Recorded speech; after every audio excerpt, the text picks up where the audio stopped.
Chapter 5. Let me sing for my well-beloved, a song of my beloved, about his vineyard. My beloved had a vineyard on a very fruitful hill. He dug it up, gathered out its stones, planted it with the choicest vine, built a tower in the middle of it, and also cut out a winepress therein. He looked for it to yield grapes, but it yielded wild grapes. Now, inhabitants of Jerusalem and men of Judah, please judge between me and my vineyard. What could have been done more to my vineyard that I have not done in it? Why, when I looked for it to yield grapes, did it yield wild grapes? Now I will tell you what I will do to my vineyard. I will take away its hedge, and it will be eaten up. I will break down its wall, and it will be trampled down. I will lay it a wasteland. It won't be pruned nor hoed, but it will grow briars and thorns. I will also command the clouds that they rain no rain on it. For the vineyard of Yahweh of armies is the house of Israel, and the men of Judah his pleasant plant. And he looked for justice, but behold, oppression, for righteousness, but behold, a cry of distress. Woe to those who join house to house, who lay field to field, until there is no room, and you are made to dwell alone in the middle of the land. In my ears, Yahweh of armies says, surely many houses will be desolate, even great and beautiful, unoccupied. For 10 acres of vineyard shall yield 1 bath, and a homer of seed shall yield an ephah.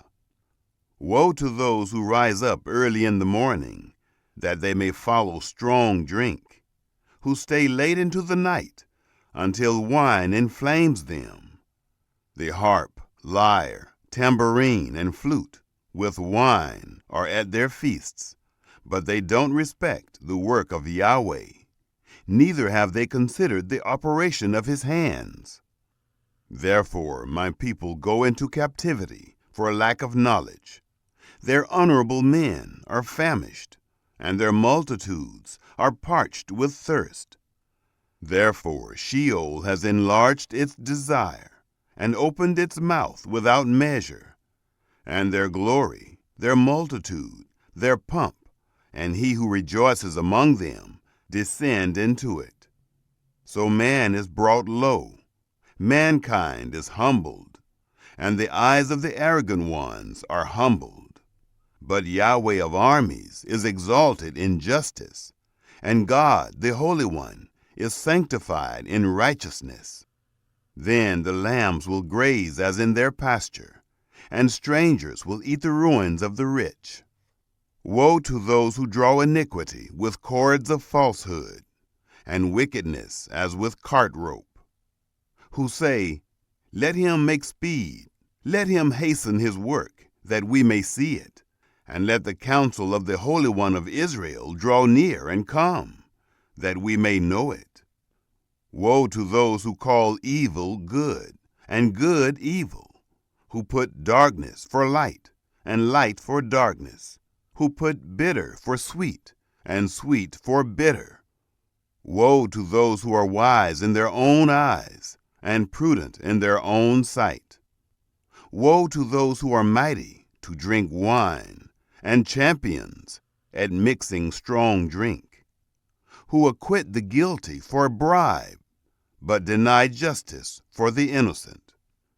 Therefore, as the tongue of fire devours the stubble, and as the dry grass sinks down in the flame, so their root shall be as rottenness, and their blossom shall go up as dust, because they have rejected the law of Yahweh of armies, and despised the word of the Holy One of Israel.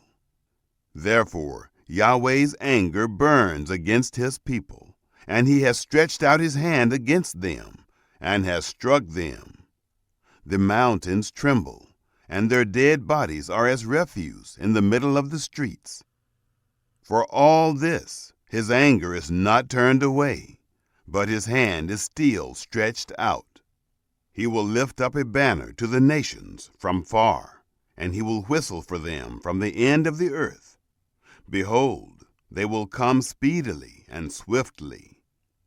No one shall be weary nor stumble among them. No one shall slumber nor sleep. Neither shall the belt of their waist be untied, nor the strap of their sandals be broken, whose arrows are sharp, and all their bows bent. Their horses' hoofs will be like flint, and their wheels like a whirlwind.